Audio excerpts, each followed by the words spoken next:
Hello నమస్తే welcome to my channel say something. Screen మీద చూస్తున్నారు కదా మిత్రులందరూ, జగదేక వీరుడు అతిలోక సుందరి మే 9, 1990 రిలీజ్ అయిన ఈ సినిమా తెలుగు సినిమా చరిత్రని ఒకంత పైకి తీసుకెళ్ళిందని చెప్పచ్చు. చాలా అత్యద్భుతమైన విజయాన్ని సాధించి మెగాస్టార్ గారి కెరీర్లోనే, దాదాపుగా అంటే చిరంజీవి గారి కెరీర్లోనే ఒక గొప్ప మైలురాయిగా నిలిచిపోయిందని చెప్పచ్చు. ఎందుకంటే ఆయన చాలా అద్భుతమైన సినిమాలు చేశారు, కానీ ఆ సినిమాల్లో ఇది ఒక సంథింగ్ స్పెషల్ అనమాట. అలాగే చాలామంది చిన్నప్పుడు అంటే చిరంజీవి గారి అభిమానులకు కానీ, తెలుగు సినిమా అభిమానులకు కానీ, ప్రత్యేకంగా పాత వాళ్ళకి కానీ, కొత్త తరానికి కానీ ఎవరికైనా సరే ఈ సినిమా ఒక అపురూపమైన దృశ్య కావ్యంగా కూడా మిగిలిపోయింది. ఎందుకంటే ఒక సోషియో ఫ్యాంటసీ, ఒక కమర్షియల్ అన్నీ కలిపి ఈ ఫిల్మ్ని క్లాసు మాసు తేడా లేకుండా అన్ని రకాల అభిమానులు, ఫ్యామిలీ, మామూలు క్లాసు మాసు, అలాగే యూత్ అందరినీ కూడా చాలా బాగా, చిన్నపిల్లలతో సైతంగా అందరినీ చాలా బాగా అలరించింది చిత్రం. One of the biggest hit in Tollywood అని చెప్పచ్చు. అలాగే ఇండస్ట్రీ హిట్ కూడా దాదాపుగా సినిమా. సో ఈ విధంగా చూసుకుంటే ఈ సినిమా వివరాల్లో కనుక వెళ్తే, డైరెక్షన్ వచ్చి కె రాఘవేంద్రరావు గారు. ఇంకా చెప్పక్కర్లేదు కదా, రాఘవేంద్ర గారు ఈ తరహా చిత్రాలు చేయడంలో ఆయన సంథింగ్ స్పెషల్ నిజంగాను. ఎందుకంటే ఆ సెట్టింగ్లు అవన్నీ కూడా అంత బాగుంటాయి. డైలాగ్స్ జంజాల్ గారు రాశారు. ఎవరు మనకు మామూలుగా పాత సినిమాలు తెలిసి రాఘవేంద్ర గారి సినిమాలకి అప్పట్లో జంజాల్ గారు రాసేవారు అనుకున్నాం కదా. ఆ విధంగా చూసుకుంటే అడవి రాముడు సినిమాకి దగ్గర నుంచి కూడా జంజాల్ గారు ఎక్కువ రోజులు రాఘవేంద్ర గారికి రాసినట్టున్నారు. ఆ విధంగా ఈ సినిమాకి కూడా జంజాల్ గారు మాటలు రాశారు. అందుకే కొన్ని మాటలు ఎవరు ముఖ్యంగా ఆ శ్రీదేవి గారు ఆ లోకం నుంచి వచ్చినప్పుడు మాట్లాడిన మాటలు అవన్నీ కూడా మనకి ఆ సంస్కృత పదాలలో, బ్రాహ్మణ పదాల్లో ఉండడానికి ఇబ్బంది లేకుండా రాయగలిగారు అనమాట. అంటే అంత అందంగా రాయగలిగారు. ఆ మాటలు కూడా అంత బాగుండేలాగాను. సో ఈ విధంగా చూసుకుంటే స్టోరీ వచ్చి శ్రీనివాస్ చక్రవర్తి అంటే బహుశా నాకు తెలిసి ఆయన అనుకుంటాను, ఎవరు చక్రవర్తి గారు వాళ్ళ రిలేటివ్స్ ఎవరో అయ్యి ఉండొచ్చు, లేదంటే అప్పుడు రాసిన స్టోరీల రైటర్లో ఒక స్పెషల్ అయ్యి ఉండొచ్చు. సో స్టోరీ వచ్చి శ్రీనివాస్ చక్రవర్తి గారు, ప్రొడ్యూసర్ వచ్చి అశ్విని దత్ గారు. మనకి తెలిసిందే కదా, వైజయంతి మూవీస్ పతాకంపై తీశారు. అశ్విని దత్ గారు అంటే రామారావు గారితో అంతకుముందు చాలా సినిమాలు తీశారు ఆయన. ఆ తర్వాత వీరితో కూడా మంచి సినిమా అనమాట ఇది. ఈ విధంగా చిరంజీవి గారితో కూడా తర్వాత మంచి హిట్ సినిమాలు తీశారు అశ్విని దత్ గారు. ఇంకా సినిమాటోగ్రఫీ వచ్చి అజయన్ విన్సెంట్ గారు. చెప్పుకున్నాం కదా, 1960లో పెళ్లి కానుక సినిమా దగ్గర నుంచి మొదలుపెట్టిన అజయన్ విన్సెంట్ గారు ఏకంగాను. అంతకుముందు కూడా ఏవో చేశారు ఆయన. అంత పాత ఆయన అంటే దాదాపుగా మన అడవి రాముడు కూడా అజయన్ విన్సెంట్ గారే చెప్పుకున్నాం. రాఘవేంద్రరావు గారి సినిమా అడవి రాముడు కూడా. ఆ విధంగా అంటే రాఘవేంద్రరావు గారితో ఎక్కువ అనుబంధం ఉండడం వల్ల ఏంటో కానీ మరి ఆయన ఈ సినిమా కూడా అజయన్ విన్సెంట్ గారు పనిచేశారు. At the same time Raghavendra Rao గారి బ్రదర్ ఏదో అవుతారు ఆయన, కేఎస్ ప్రకాష్ గారు అని. రాఘవేంద్రరావు గారి బ్రదరే ఆయన కూడాను. బ్రదరు ఏదో రిలేషన్ ఉంది ఆయనకి. ఆయన కేఎస్ ప్రకాష్ గారు ఫోటోగ్రాఫర్. ఆయన కూడా 2-3 సినిమాలకు రాఘవేంద్ర గారు వర్క్ చేశారు. అంతకుముందు కూడా పాత సినిమాలకు కూడా పనిచేశారు. సో అజయన్ విన్సెంట్ గారు వారితో పాటు కేఎస్ ప్రకాష్ గారు కలిపి ఫోటోగ్రఫీ వర్క్ చూసుకున్నారన్నమాట. అంటే కెమెరామెన్ అంటాం కదా, ఆ విధంగాను. తర్వాత ఎడిటింగ్ వచ్చి ఇంకా తెలుసు కదా, కోటగిరి వెంకటేశ్వరరావు గారు మోస్ట్ సీనియర్. రాఘవేంద్రరావు గారికి ఒక విధంగా ఆస్థాన విద్వాంసులు లాంటి వాడు. అలాగే చాలామందికి కూడా. ఎందుకంటే ఇంకా ఆయన అతికించారంటే ఇంకా మామూలు అతికింపు కాదు, అది అతికించడం అని అంటారు. ఎడిటింగ్ అంటే సీన్ టు సీన్ ఎలా పడాలో అలా చూసుకుంటారు అన్నమాట ఎడిటింగ్. దాన్ని బట్టి సినిమా రష్ బాగుంది లేని అందరూ నిర్ధారించుకునేవారు. ఎడిటర్ ఎప్పుడైతే కంపల్సరీగా మామూలు సినిమాని కూడా, నార్మల్ సినిమాని కూడా అందంగా తీర్చిదిద్దగలుగుతాడంటే, అడాప్టింగ్ చేయగలుగుతాడో, ఆ సినిమాని చూసిన వాళ్ళకి అందరికీ కూడా ఎస్ ఈ సినిమా బాగుంది అనిపించేలాగా ఉండాలన్నమాట. ఆ విధంగా ఎడిటింగ్లో కోటగిరి వెంకటేశ్వర గారు వన్ ఆఫ్ ద బెస్ట్ అని చెప్పేసుకోవచ్చు. మ్యూజిక్ మాస్ట్రో ఇళయరాజా గారు ఉతికేశారు పాటలు అని చెప్పొచ్చు. ఆల్ టైమ్ హిట్ సాంగ్స్ ఎప్పటికీ ఆల్ టైమ్ హిట్లే. తర్వాత ప్రొడక్షన్ కంపెనీ చెప్పుకున్నాం కదా, వైజయంతి మూవీస్. రిలీజింగ్ వచ్చి 9th May 1990. అలాగే ఇప్పుడు రిలీజ్ చేస్తున్నారు ఇవాళ 9th May 2025 రిలీజ్ ట్రైలర్ వచ్చింది. ఆల్రెడీ సినిమా కూడా రిలీజ్ చేస్తున్నారని చెప్పారు. సో ఇవాళ రిలీజ్ ట్రైలర్ కూడా చాలామంది చూసి ఉండొచ్చు. సో ఈ విధంగా ఇవాళ మనం ఈ సినిమా చేసుకోవడం అనేటువంటిది మనకి సరదాగా ఇంకా మన మెగా అభిమానులందరికీ కాదు, తెలుగు అభిమానులకి, తెలుగు సినిమా అభిమానులందరికీ కూడా, ఇండియా వైడ్ కూడా చాలామంది రియాక్షన్లు చూస్తున్నారు ఈ సినిమా. పాత సినిమా అంటే హిందీ వాళ్ళు కూడా చూసిన వాళ్ళు చాలామంది ఉన్నారు. వాళ్ళందరికీ కూడా విషెస్ చెప్పుకుంటూ ఈ సినిమా కథలోకి వెళ్దాం అనమాట. ఓ విధంగా ఈ సినిమా కథ మనకి చాలా అంటే రెగ్యులర్ కథకి ఒక డివోషనల్ అటాచ్మెంట్ తీసుకొచ్చి చాలా అందంగా తీర్చిదిద్దారని చెప్పచ్చు.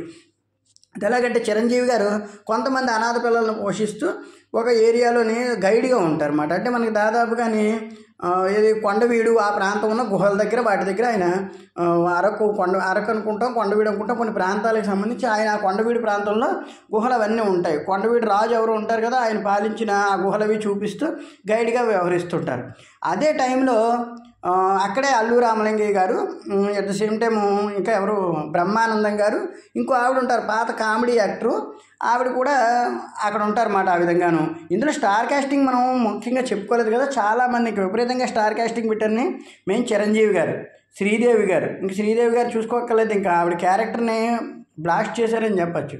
అలాగే అమరీష్ పూరి గారు, కన్నడ ప్రభాకర్ గారు, అల్లు రామలింగయ్య గారు, చెప్పాం కదా, రామిరెడ్డి గారు, తనికెల భరణి గారు, బ్రహ్మానందం గారు, ప్రసాద్ బాబు గారు, జనగరాజు గారు అంటే మనకి రజనీకాంత్ గారితో తమిళ సినిమాలు చాలా చేశారు. అప్పట్లో తెలుగులో తమిళలో కూడా చేసేవారు. అలాగే సంగీత గారు టీచర్ కింద చేశారు. Baby Shamili and Shalini sisters ఇద్దరు చేశారు. అలాగే మాస్టర్ అమిత్ అంటే ఇంకో అతను అనమాట, ఆ కుర్రాడు కూడా. అలాగే మాస్టర్ రిచర్డ్ అని చెప్పేసి ఇంకో అతను. అలాగే పీజే శర్మ గారు సాధువు కింద చేశారు ఆయన. పీజే శివాజీ, అలాగే మాలోకం అనే కానిస్టేబుల్ ఉంటారు, అతను శివాజీ అనమాట. క్రేజీ మోహను ఎవరు మామూలుగాను కన్నడ స్పీకింగ్ అంటే ఇంకో అతను ఉంటారు. వాళ్ళందరూ కూడా ఆ విధంగా స్టార్ కాస్ట్ని తీర్చిదిద్దారని చెప్పచ్చు. సో ఈ విధంగాను బ్రహ్మానందం గారుని ఎవరు అల్లు రామలింగ గారు, ఇంకో ఆవిడ కామెడీ యాక్టర్లు ఉంటారన్నమాట. ఆ ముగ్గురు ఏంటంటే వాళ్ళు గైడ్లే, కానీ వాళ్ళు చెప్పేది బాగోక ఎవరు వచ్చినా రాజు కావాలి గైడ్ కింద అంటుంటారు. మనకి స్టార్టింగే మంచి సాంగ్ పడుతుంది. అంటే వీళ్ళ దగ్గర కొంతమందికి టూరిస్టులు రావడం, వాళ్ళు సరిగ్గా చెప్పలేకపోవడంతో రాజు ఎక్కడ వాళ్ళు అడగడంతో చిరంజీవి గారు ఇంట్రడక్షన్ సాంగ్ పడుతుంది. ఏంటి ఈ మంచి సాంగ్స్ అయితే మట్టుకు ఇంకా ప్యాలెసే అని చెప్పచ్చు. నిజంగా ఇళయరాజా గారు ఫస్ట్ సాంగ్ ఇంట్రడక్షన్ సాంగ్ చాలా బాగుంటుంది. మన భారతంలో కౌరవులు పాండవులు రాజాలురా, ఈ కొండవీడికి రాజసింహుడు అక్కడే రారాజురా అని చెప్పేసి సాంగ్ చాలా బాగుంటుంది. చిరంజీవి గారి డ్యాన్స్ కానీ, ఆ చిన్నపిల్లలు ఎవరో బేబీ శాలిని వీళ్ళందరూ వెనకాల సరదాగా యాక్ట్ చేసే తీరు కానీ మనకి కలర్ఫుల్గా ఉంటుంది. పిక్చర్ ఏంటి ఎంత బాగుంది అనిపిస్తుంటుంది అనమాట. అంత బాగా తీశారు రాఘవేంద్ర గారు. ఇంకా రాఘవేంద్ర గారు సాంగ్స్ డిజైనింగ్ తెలుసు కదా, అక్కడున్న ఆ గుహల్లోనే అంత అందంగా ఫోటోగ్రఫీని విన్సెంట్ గారు వాళ్ళందరూ కూడా సర్దేశారు. సో ఈ పాట అయిపోయాక వాళ్ళందరూ ఇంకా ఎలాగని రాజుని ఏదో ఒకటి చెయ్యాలని లాభం లేదని చెప్పేసి వీళ్ళందరూ ఆలోచిస్తుంటారు. ఎప్పుడు బ్రహ్మానందం గారు కానీ, ఈ అల్లు రామలింగ గారు కానీ. ఇదే సందర్భంలో ఎవరు ఈ కన్నడ ప్రభాకర్ గారు వీళ్ళు ఉంటారు కదా, వీళ్ళు కూడా అక్కడ విలన్లు. అంటే ఎలా అంటే వాళ్ళు ఒక భూస్వామి అనమాట. కన్నడ ప్రభాకర్ గారు బాగా అంటే ఒక డబ్బు అది ఉంటుంది, ఒక డబ్బున్న భూస్వామి టైపు. అతనికి తోడుగా తనికెల భరణి గారు వీళ్ళందరూ ఉంటారనమాట. వీళ్ళందరూ ఏంటంటే ఎప్పుడు చూసినా చెడు ఆలోచనలు. అలాగే ఈ ఆర్ఫాన్స్ నడిపే స్కూల్ ఒకటి ఉంటుంది, దానికి అతను హెల్ప్ చేస్తుంటారు. ఆర్ఫాన్స్ ఉంటారు, అలాగే ఇంకా మిగతా వాళ్ళు కూడా పెద్ద స్కూల్ ఒకటి ఉంటుంది. అది చాలా పాతదనమాట. ఆ స్కూల్ని ఎలా ఆక్రమించుకొని 2-3 సార్లు ప్రయత్నించడం. దానికి ఆ సందర్భంలో సంగీత గారు టీచర్ ఉంటే టీచర్ని అవమానించకపోతే ఒకసారి కన్నడ ప్రభాకర్ గారిని చిరంజీవి గారు కొట్టడం కూడా జరుగుతుంది. ఇది దృష్టిలో పెట్టుకుని వీళ్ళు ఏం చేస్తారంటే ఒకానొక సందర్భంలో నైట్కి నైట్ ఎలాగైనా సరే ఈ రాజుగాడిని ఎలాగైతే లాభం లేదు, వీడిని బాధ పెట్టాలంటే ఏం చేయాలంటే నైట్కి నైట్ ఆ స్కూల్ స్థలాన్ని ఆక్రమించమనో సంథింగ్ అక్కడ ఏదో బాంబులు పెట్టమని ఏదో పంపిస్తారు. అక్కడికి వెళ్తే అది గమనించేసి చిరంజీవి గారు అక్కడ హనుమంతుడిలాగా వేషం వేసుకొని అక్కడ ఆయనే ఫైట్ చేస్తారన్నమాట. మీకు రాముల వారి దాకా ఎందుకురా, నేనే చాలని చెప్పి ఏదో వెటకారం ఆడి అక్కడ ఆయన ఆ గద తీసుకుని ఫైట్ చేసిన దగ్గర ఏమవుతుందంటే అక్కడ చిన్నపిల్ల శాలిని ఎవరో ఆడుకుంటూ పడిపోతే ఆ పిల్లకి పాపం కాలు అది దెబ్బతినేస్తుంది అన్నమాట. కాలు అది దెబ్బతినేస్తే ఇంకా అందరూ అంటారు ఇంకా కాలు దెబ్బతినేసి జీవితంలో నడవలేదంటే ఒకానొక సందర్భంలో పీజే శర్మ గారు ఆ విషయాన్ని గమనించి ఈయన పాపం హనుమంతుని వేడుకుంటుంటారు చిరంజీవి గారు. స్వామి ఏ ఊరి పిల్లలు నాకు తెలియదు కానీ పాపం ఆ అనాథ పిల్లలు పాపం నా దగ్గరే పడి బతుకుతున్నారు, అటువంటిది ఆ పిల్లకి అంత కష్టాన్ని రానివ్వద్దు, ఎందుకంటే నా తర్వాత వాళ్ళని చూసుకునే వాళ్ళు ఎవరు ఉండరు, వారికి ఆ కష్టం శాశ్వతంగా ఉండేలా చేయమని చెప్పేసి శాశ్వతంగా ఉండకుండా చేయమని చెప్పేసి హనుమంతుని ప్రార్థిస్తున్న క్రమంలో ఒకానొక సందర్భంలో ఏమవుతుందంటే ఆ పీజే శర్మ గారు చూసి ఇలా జరుగుతుంది బాబు, హిమాలయాల్లో అక్కడ ఒక ఆయుర్వేద మూలిక ఉంది, ఆ మూలిక తీసుకొస్తే ఖచ్చితంగా మానస సరోవర ప్రాంతంలో ఉంది, ఖచ్చితంగా తగ్గుతుందని చెప్పేసి చిరంజీవి గారు అది విని బయలుదేరుతారనమాట. నేను ఎలాగైనా తీసుకొస్తాను. ఇది విని బ్రహ్మానందం గారు, అల్లు రామలింగ గారు, ఆ అమ్మాయి ఉంటారు కదా, ఇంకో అమ్మాయి మొత్తం కామెడీ అనమాట. అక్కడ మనకి ఎలాగంటే ఈ దెబ్బతో రాజుగాడు ఆ మంచుగడ్డల్లో అడ్డగట్టుకుపోతాడు, ఇంకా వాడు తిరిగి రావడంతో వీళ్ళందరూ కూడా పిల్లలు ప్రార్థిస్తారు, జై చిరంజీవ జగదేక వీరని హనుమంతుని ప్రార్థించడం. చిరంజీవి గారు అదే సందర్భంలో హిమాలయాలకు వెళ్ళి అక్కడ కొన్ని రిస్క్ ఫ్యాక్టర్స్ చేసైనా సరే మొత్తానికి ఆ మూలికనైతే సంపాదిస్తారు. ఇదే సందర్భంలో దేవలోకం నుంచి శ్రీదేవి గారు, అంటే ఆవిడ ఇంద్రజ అనమాట, ఇంద్రుడి కూతురు ఇంద్రజ, ఇంద్రుడు ఉంటారు కదా స్వర్గాధిపతి, వారి కూతురు ఇంద్రజ అనమాట. ఈవిడ ఏం చేస్తుందంటే కొంతమందితో కలిసి మానవలోక సంచారంగా వస్తుంది. ఆయన అడుగుతాడు ఎందుకమ్మంటే లేదు అందరూ చెప్తున్నారు మానవలోకం చాలా గొప్పగా ఉంటుందని. అక్కడ మానస సరోవర ప్రాంతం అయితే సరస్సులట, సరోవరములట, హిమబిందువులట, ఇవన్నీ కూడా చాలా బాగున్నాయి, నేను ఖచ్చితంగా చూసుకుని వస్తానని చెప్పేసి కిందకు రావడం. అక్కడ మనకి సాంగ్ ఉంటుంది, అందాలలో అహో మహోదయం అంటే చిరంజీవి గారికి ఆవిడ కనబడరు, ఆవిడ చిరంజీవి గారికి కనబడదు. కానీ ఒకనొక సందర్భంలో ఆవిడ అంగుళీకం అక్కడ పడిపోతుంది ఆ పాట సందర్భంలో. ఆ అంగుళీకం అంటే ఉంగరం అనమాట. మనం అంగుళీకం అంటాం కదా, మామూలు దేవ భాష అనమాట అంగుళీకం అంటే. ఆ అంగుళీకాన్ని తీసుకొని చిరంజీవి గారు పెట్టేసుకుంటారు. ఈ అమ్మాయి మిస్ అయిపోయి ఏం చేస్తుంది మామూలుగా ఇంకా పాట అయిపోయాక వీరిమించి వెళ్ళిపోతుంది. చిరంజీవి గారు చెప్పుకున్నాం కదా ఎవరికెవరు కనపడరు. చిరంజీవి గారేమో అక్కడి నుంచి అంగుళికను తీసుకుని తగ్గించి స్పీడ్గా వచ్చేస్తారు. వచ్చేయడంతో ఏమవుతుందంటే ఇక్కడ ఈవిడ దేవలోకం వెళ్తే దేవలోకంలో పర్మిషన్ దొరకదు. అక్కడ అతను అంటాడు, అంగుళిక మిస్ అయిపోయింది కాబట్టి నువ్వు అర్జెంటుగా వెళ్ళి అదే తొందరగా వెళ్ళి అది తెచ్చుకోమ్మా, లేదంటే ఇంద్రలోకంలోకి ప్రవేశం ఉండదు, నువ్వు ఇంద్రుడి కూతురు అయినా కూడా. అంటే నాకు ఒక మానవుడి మీద అనుమానం ఉంది, నేను వస్తాను. అక్కడి నుంచి చిరంజీవి గారి దగ్గరికి వచ్చేటప్పటికి అక్కడ అనుకోకుండా ఏదో సరదాగా ఫన్ సీన్ లాగా ఒక పార్టీ సరిగ్గా సెట్ అవ్వదు చిరంజీవి గారికి. ఆ కొండవీడి గుహలు చూపించే దగ్గర ఎవరు 60 వాళ్ళు సరిగ్గా సెట్ అవ్వ వెళ్ళిపోతేనే ఆ చిరంజీవి గారు ఆ డిస్టర్బెన్స్లో వండుకొచ్చి మానవ మానవ అంటూ ఉంటుంది. మానవ మానవ అనగానే ఎవరిది మానవ అంటున్నారో నాకు తెలిసేది అంటుంది. మానవ నీది ఏ లోకం అని చెప్పేసి ఏదో అంటుంటే చిరంజీవి అంటారు, నువ్వు ఆ మాట మానవ అని చెప్పేసి వెటకారం ఆడి నీ వామహస్తం ఒకసారి అందించి ఉంటుంది. అంటే ఎడం చేయనమాట వామహస్తం అంటే.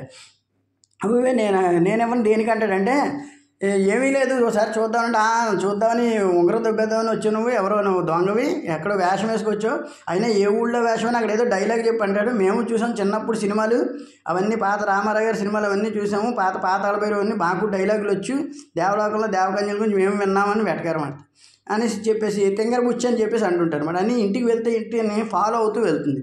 ఇంటికి వెళ్తే ఆ పిల్లలు అంటారు, ఎవరు రాజు ఈ అమ్మాయి అంటే ఏమన్నా మా నాటకాల కంపెనీ నుంచి తప్పించుకొచ్చింది అంటారు. అక్కడ ఇంట్లో ఉండి తన తిండికి సంబంధించిన విషయాల్లో ఇబ్బంది పెట్టడం, ఆ వంటకి సంబంధించిన విషయాల్లో ఇబ్బంది పెట్టడం. వంకాయ పెడతారు, ఆ వంకాయ తినేస్తే కారంగా ఉంటుంది అనమాట. దీన్ని ఏమందరంటే అదే అధరముల నుంచి అగ్ని పుట్టినది అని చెప్పేసి అనగానే ఏమిటి అధరముల నుంచి అగ్ని పుట్టిందా, ఇంకా నేను ఏదన్నా పుడతాను. చిరంజీవి గారికి ఆయన మాస్ డైలాగ్స్ తెలుసు కదా, ఆ ఈజీగా ఎత్తుంటారన్నమాట. దాన్ని వంకాయ అంటారని చెప్పేసి అని చెప్పడం. ఆయన మార్క్ ఇంకా చిరంజీవి గారి మార్కు కామెడీ టైమింగ్లో వేరే లెవెల్లో ఉంటుంది. దాంతో ఏదో అవన్నీ కారం తగ్గడానికి మళ్ళీ మంచినీళ్ళు ఇవ్వటం ఇవన్నీ కూడా జరుగుతూ ఉంటాయి. అయితే ఈ సందర్భంలో ఒకానొక సందర్భంలోని ఈ ఎవరిని శ్రీదేవి గారిని చూసి ఈ అల్లు రామలింగయ్య గారు అల్లు రామలింగయ్య వాళ్ళు అంటారు, నేను అడ్రస్ చెప్తానని చెప్పి అల్లు రామలింగయ్య గారు నగలు తీసుకుంటారు. శ్రీదేవి గారిని తీసుకొని ఇన్స్పెక్టర్ దగ్గరికి వెళ్తుంటే ఆ ఇన్స్పెక్టర్ జనకరాజు గారు ఉన్నారు కదా, ఆయన పట్టేసుకుని ఈ నగలన్నీ నావని చెప్పేసి ఆయన తీసుకుంటే అవేమైతే దేవతా నగలు కాబట్టి బయటకు వచ్చేటికి రాళ్ళు అయిపోతాయి. అంటే వాళ్ళకి తప్ప బయట వాళ్ళకి పనికిరావు కాబట్టి. దాంతో అల్లు రామలింగయ్య గారిని బ్రహ్మాండంగా నువ్వు కుమ్మేస్తారు. అయితే చిరంజీవి గారు తిరిగి వచ్చాక కూడా వీళ్ళు ఫీల్ అయిపోతుంటారు, ఈ చిరంజీవి గారు ఇలాంటి వాటిలో. ఈ సందర్భంలో ఒకానొక సందర్భంలో చిరంజీవి గారు అవమానించారన్న కోపంతో ఇతను ఏం చేస్తాడంటే ఈ కర్ల ప్రభాకర్ గారు స్కూల్ మీద బాంబులు వేసేయడానికి ప్రయత్నిస్తారు. స్కూల్ మీద బాంబులు వేసేయడానికి ప్రయత్నించడానికి ముందు కూడా ఇంకో కొన్ని విషయాలు జరుగుతాయి. అదేమిటంటే చిరంజీవి గారి అమ్మాయితో శ్రీదేవితో అలాగా ప్రతి విషయంలోనూ సరదాగా ఉంటుండడం.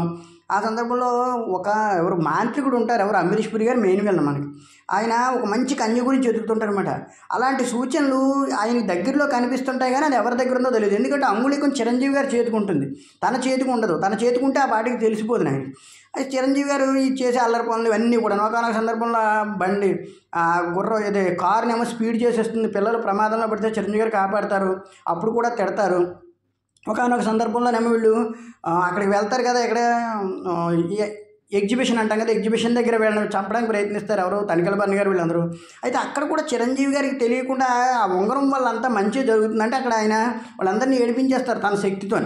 ఏడిపించేస్తూ ఉంటే అందరూ అనుకుంటారు, చిరంజీవి అనుకుంటారు ఇది దైవశక్తి ఏదో సహాయం చేస్తుందా ఉంటారు తప్ప తన ఉంగరం వల్లే అదంతా జరిగిందన్న విషయం కూడా ఆయనకు తెలియదు. ఈ అమ్మాయి దేవకన్య అనే విషయం తెలియదు. అక్కడ ఫోటో తీస్తే బ్రహ్మానందం బ్రహ్మానందం కాదు ఇంకోళ్ళు ఎవరో ఫోటో తీస్తారు. ఆ ఫోటో కూడా పడదు, ఆవిడ తెల్లగా పడతారు శ్రీదేవి గారు. ఆ ఫోటో తీసినందుకు వాడిని తిడతారు. ఇవన్నీ చిరంజీవి గారు మామూలుగా జరిగాయి అనుకుంటారు, యాదృచ్ఛికంగానే మామూలు జరిగాయి అనుకుంటారు. ఇదే సందర్భంలో కర్ల ప్రభాకర్ గారు బాంబులు వేసేయడంతో ఆ స్కూల్ మీద అక్కడ చిరంజీవి గారు ఫైట్ చేస్తారు. చాలా పెద్ద ఫైట్ అవుతుంది. కర్ల ప్రభాకర్ గారిని కొట్టేయడం అన్నీ తీసుకుంటే ఆ బాంబులు వేసే క్రమంలో చిన్నపిల్లకి దెబ్బ తేలేస్తుంది, ఎవరికి బేబీ ఫ్యామిలీకి. కష్టం అని చెప్పేస్తారు. డాక్టర్ కూడా చెప్పలేము ఎంతవరకు ఉంటుందని. చిరంజీవి గారు అందరినీ ఆశ్రయించి డిస్టర్బ్ అయిపోయి ఆయన బయటికి వెళ్ళి వచ్చేటప్పటికి శ్రీదేవి గారికి అనుకోకుండా ఉంగరం అడుగుతారు 2-3 సార్లు చిరంజీవి గారిని. శ్రీదేవి గారు అడిగితే బేబీ ఫ్యామిలీ అంటుంది, రాజు నాది ఒక కోరిక ఉందంటే చెప్పమ్మా అని బాధపడుతూ అడుగుతారు చిరంజీవి గారు. ఆ ఉంగరం అక్కకి ఇచ్చేవా, అక్క అడిగింది 2-3 సార్లు అంటే ఆ మాట కాదని తనకి ఇస్తారు. ఈయన బయటకు వెళ్ళగానే ఇంకా ఆవిడ శక్తులు ఆవిడకి రావడంతో ఆవిడ ఏం చేస్తుందంటే ఒక్కసారిగా మొత్తం ఆ అమ్మాయికి ఉన్న దెబ్బలన్నీ తీసేసి అక్కడ ఉన్నదంతా తీసి ఆ పిల్లలు చూస్తూ ఉండిపోతారు. అలా నిద్రలోంచి లేచిన పిల్లలు ఆ డోర్ ఓపెన్ అయిపోయి, అంటే ఆ టెంట్లా ఉంటుంది కదా ఈయన ఉంటున్నది డేరాలాగా, అది ఓపెన్ అయిపోయి బయటికి వెళ్ళిపోతారు. ఆవిడ వెళ్ళిపోగానే తర్వాత వచ్చాక పిల్లలందరూ ఆ పసిపిల్లలు పరిగెట్టుకు వచ్చేటికి చిరంజీవి గారు నిజంగా ఆ ఫైటింగ్లు కానీ అప్పటికి అంతకుముందు మంచి సాంగ్స్ ఉంటాయి మనకేవి. ఒకనొక సందర్భంలో ఈ అమ్మాయిని కొట్టినప్పుడు ఏది తప్పు చేస్తుందని చెప్పేసి అదే పిల్లల్ని కారులో ఇరికించేస్తారు కదా, అక్కడ కొట్టినప్పుడు అయితే యమహోని యమ అబ్బని తీని దెబ్బ కానీ ఆ సాంగ్ ఒకటి. అంతకుముందేమో దినక్కురా అన్న సాంగ్ ఏది ఆ ఎగ్జిబిషన్లో ఏడిపించినప్పుడు 2 సాంగ్స్ హైలైటే. తర్వాత ఈ సందర్భంలోనే చిరంజీవి గారికి ఈ విషయం తెలుస్తుంది. ఎలా తగ్గిందిరా ఇంతలాగా పాపకని చెప్పేసి ఆ పాపను దగ్గర తీసుకుని చిరంజీవి గారి ఎక్స్ప్రెషన్ అదిరిపోద్ది అక్కడ నిజంగాను. ఆ పాపను తీసుకునే ఆ ఎమోషన్ కానీ అదంతాను. అయితే చెప్తారు రాజు అక్క నిజంగా దేవకన్యే, ఇలాగ బాబు ఉంటాడు. ఆ బాబు చెప్తాడు రాజు నిజంగా దేవకన్య రాజు, నేను చూశాను. ఆ అక్క ఇలాగ అనగానే గ్లాస్ కదిలింది, ప్లేట్లు వెళ్ళిపోయి అవన్నీ వచ్చేసాయి, బేబీకి కూడా తగ్గిపోయింది వెంటనే, బుజ్జికి కూడా. అంటే అప్పుడు అయ్యో అప్పుడు గ్యాప్ వస్తుంది. ఆ ఫోటో పడకపోవటం, ఏది అనుకున్న గట్టిగా జరగటం. ఒకనొక సందర్భంలో కుక్కని మీదకి పంపుతారు. వచ్చిన ఫస్ట్లో కుక్క మీదకి వస్తే ఆగిపోతుంది ఆవిడ చూసి కళ్ళల్లోకి. అంటే కుక్క ఆగిపోవడం అన్నీ చిరంజీవి గారికి గుర్తొచ్చి అయ్యో అనవసరంగా కొట్టేశాను కదా ఆవిడ్ని అని చెప్పేసి వెతుక్కుంటూ వెళ్తే అక్కడే ఒక తోటలో ఉంటారన్నమాట. కలిసి అంటాడు ఇంద్రజ నన్ను క్షమించు, నేను అనుకోలేదు నువ్వని చెప్పేసి ఇలాగా, కానీ నాకు తెలియదు ఏదో మానవుని కదా, మేమేదో మామూలుగా బతికేవాడు నీలాంటి అమ్మాయి వస్తుందంటే పర్వాలేదు రాజు నేను కొన్నాళ్ళ పాటు ఇక్కడ ఉంటాను. అక్కడ ఇద్దరికి పాట ఉంటుంది, ఏది యమహోని యమ అందం అన్న సాంగ్. కానీ సాంగ్స్ అన్నీ కూడా ఇంకా ఆల్ టైమ్ హిట్సే మనకి ఇప్పటికీ మారుమోగుతూనే ఉన్నాయి కదా. ఇంకా చిరంజీవి గారి స్టెప్పులు అయితేనే, ఇంక శ్రీదేవి గారి అందం అయితేనే, ఏదైతేనే సినిమాకి పాటలు అయితే మటుకు ఆయువు పట్టుగా నిలిచాయని చెప్పచ్చు అనమాట నిజంగాను. ఆ మ్యూజిక్ ఆ పాటలు అయిపోగానే ఇంకెక్కడ ఇంకా అమరీష్ పూరి గారికి ఆ ఉంగరం పెట్టుకున్న దగ్గర అమరీష్ పూరి గారికి ఒక ఐడియా వచ్చేస్తుంది. మళ్ళీ చిరంజీవి గారు ఏదో సందర్భంలో మళ్ళీ ఉంగరం తీసుకుంటారు. ఈ సందర్భంగా ఒకసారి అమరీష్ పూరి గారు ఈవెన్ పట్టుకుందామని వచ్చినప్పుడు అక్కడ చిరంజీవి గారు అతను విసిరిన నిమ్మకాయ ఉంటుంది కదా, మంత్రించిన నిమ్మకాయకి ఎవరైనా లొంగుతారు, కానీ చిరంజీవి గారు లొంగరు, దాన్ని పట్టుకుంటారు. ఏమిటి ఇది రక్షణ రేఖ అంటే కాదు, లక్ష్మణ రేఖ అంటే కాదు, ఇది రక్షణ రేఖ అంటారు చిరంజీవి గారు గట్టిగా. అది వాయిస్ బాగుంటుంది, బేస్ వాయిస్ అది వినాల్సిందే ఆ డైలాగ్. నీలాంటి పిచ్చి పిచ్చి సాధువులు అందరూ పిచ్చి పిచ్చి పని చేస్తే ఇక్కడ ఊరుకోనని చెప్పి పంపించేస్తే ఆ అమ్మాయిని అనేక కేసుల్లో ఇది ఇరికిద్దామని ప్రయత్నించి చిరంజీవి గారిని ఇబ్బంది పెట్టడం, ఆ అమ్మాయిని కిడ్నాప్ చేసేయడం అన్నీ జరుగుతాయి మాట. ఇంక వరుసగాను ఇవన్నీ కూడా సిచ్యువేషన్లో చిరంజీవి గారికి వ్యతిరేకంగా అమ్మాయికి వ్యతిరేకంగా జరగడంతో చిరంజీవి గారు కాపాడదామని చివరి వరకు ప్రయత్నిస్తారు ఆ అమ్మాయిని. ఇంకెలాగైనా వాడు చంపేయాలనుకోవడంతో అప్పుడు ఇంకా అమరీష్ పూరి గారి విషయంలో ఇంక చిరంజీవి గారు ఏం చేస్తారంటే ఇది ఎలా లాభం లేదని చెప్పేసి అక్కడ క్లైమాక్స్ మనకి పెద్ద ఫైట్ ఉంటుందన్నమాట నిజంగాను. ఎందుకంటే ఇక కన్నడ ప్రభాకర్ గారు వీళ్ళందరూ సహకరిస్తూ ఉంటారు, అతనికి రామిరెడ్డి గారు వీళ్ళందరూ.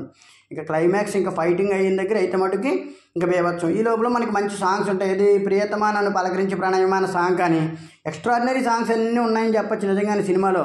సాంగ్స్ అయితే మటుకి ప్రాణం పోస్తారు. ఎందుకంటే చెప్తున్నా కదా, జై చిరంజీవ సాంగ్ కానీ, దినక్కత సాంగ్ కానీ, అందాలలో హుమోదయం కానీ, ప్రియతమానది కానీ, అబ్బని తీని దెబ్బ కానీ, యమహోని యమందం సాంగ్ కానీ ఇవన్నీ కూడా మనకి మోగుతున్నాయి. ఇప్పటికీ అలా చూస్తూనే ఉన్నాం కూడా. ఎందుకంటే కొన్నిసార్లు సెట్ అయిన పాటలు అవి ఆల్ టైమ్ హిట్ సృష్టిస్తాయంటారు. అలాగే మంచి మ్యూజిక్ కూడా ఈ సినిమాకి పూర్తి ఆయువు పట్టునిచ్చిందని చెప్పచ్చు. చిరంజీవి గారి గ్రేస్ కూడా అదిరిపోద్ది ఈ సినిమాలో నిజంగా చూసుకోకలా 100కి 200% బాస్ చింపేయడని చెప్పచ్చు.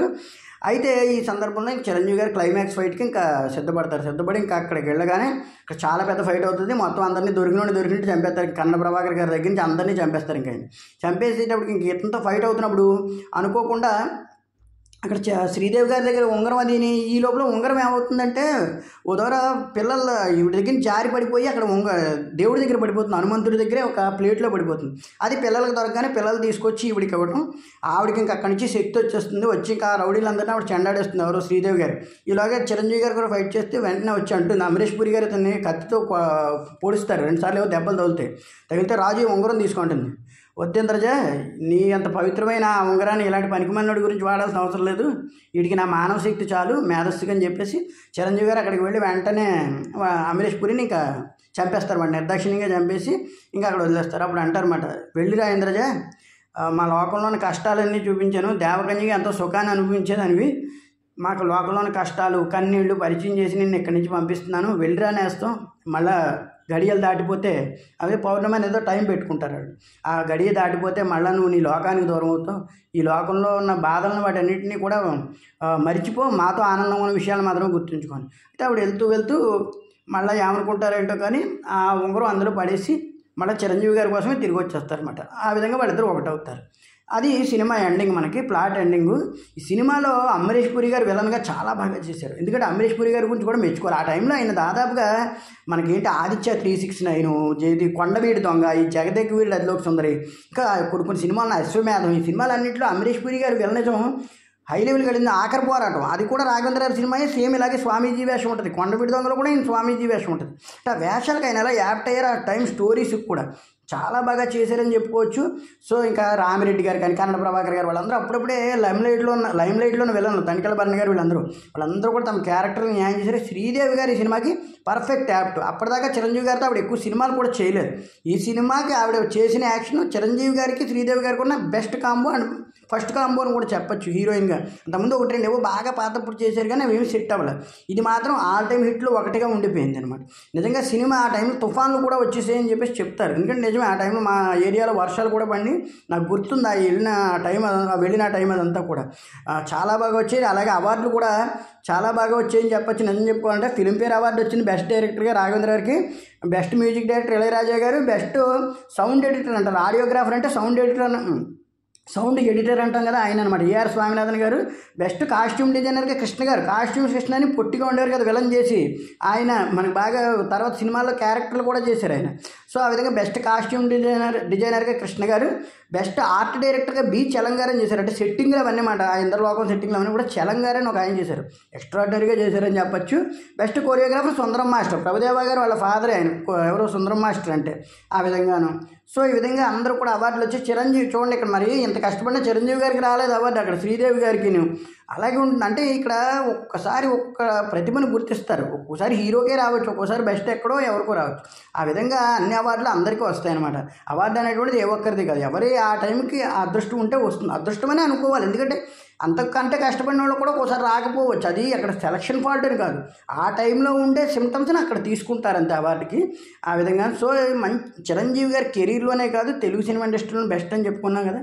ఎప్పటికీ కూడా చిరంజీవి గారు మనకి మదిలో అలా మెదులుతూనే ఉంటారు ఈ సినిమాల వల్ల. ఎందుకంటే ఆయన రూల్ని డికేట్ చేశారని చెప్పచ్చు. ఈ టైంలో దాదాపుగా గ్యాంగ్ లీడరు, జగదేగుడు, అదిలో సుందరి, గరానా మూగుడు దాకా చిరంజీవి గారు హవా మామూలుగా కొనసాగలేదు. ఆయన పట్టిందల్లా బంగారం అన్నట్టు పట్టిందల్లా అద్భుతమే. ఆయన యాక్షన్ కూడా నిజంగా చిరంజీవి గారు చాలా బాగా క్లైమాక్స్ ఫైట్ అయితే ఆయన చాలా కష్టపడ్డారని కూడా చెప్పచ్చు. నిజంగా కొన్ని సీన్లు కూడాను చాలా బాగా చేసుకొచ్చారు. సినిమా ఆద్యంతం కూడా చాలా కళగా ఉంటుంది. సినిమా చూడడానికి కూడా ఎక్కడో లోకంలో విహరిస్తున్నట్టు, ఏదో కొత్త పాత సినిమానే మళ్ళీ కొత్తగా చూస్తున్నట్టు మళ్ళీ అవన్నీ కూడా ఉంటాయి. ఈ రిలీజ్ కూడా అందరూ ఎంజాయ్ చేస్తారని, మెగా అభిమానులే కాదు తెలుగు అభిమానులు అందరూ కూడా ఎంజాయ్ చేస్తారని ఆశిస్తూ అందరినీ కూడా మరొకసారి సరదాగా ఈ సినిమా చూడాలని కోరుకుంటూ చిరంజీవి గారికి, వారి టీంకి, అలాగే రాఘవేంద్ర గారికి, అందరికీ డైరెక్టర్తో సహా మొత్తం జగదేక వీరుడు అదిలో సుందరి టీం అందరికీ కూడా శుభాకాంక్షలు తెలియజేసుకుంటూ, చిరు గారి అభిమానులకి ప్రత్యేకంగా శుభాకాంక్షలు తెలియజేసుకుంటూ ఇతర హీరోల అభిమానులకి వారందరికీ కూడాను దయచేసి నా ఛానల్ సబ్స్క్రైబ్ చేసుకోండి, లైక్ చేయండి, షేర్ చేయండి, కామెంట్ చేయండి. ఏమైనా ఇంకా మంచి మంచి సినిమాలు చేయాలన్నా, మంచి ఇవన్నీ చేయాలన్నాను. ప్రస్తుతం అంతా కూడా ఇండో పాక్ వారి మీద కొంచెం కాన్సన్ట్రేషన్ చేశారు కాబట్టి అవి తగ్గానే ఇంకా మంచి వీడియోస్ అవన్నీ చేసుకుందాం. డైలీ 1 or 2 వీడియోస్ చేస్తున్నాను. ఇంకా 3 వీడియోస్ 4 వీడియోస్ చేయడానికి కూడా ట్రై చేస్తాను. సో ఈ విధంగా ఇండో పాక్ వార్లో కూడా మన వాళ్ళందరూ మంచి నిజంగా జగదేక వీరులాగే పోరాడుతున్నారు. ఈ విషయంలో కూడా మనం మెచ్చుకోవాలి వాళ్ళందరినీ. మనం గెలుస్తున్నాం కూడా. Thank you very much. Please subscribe my channel.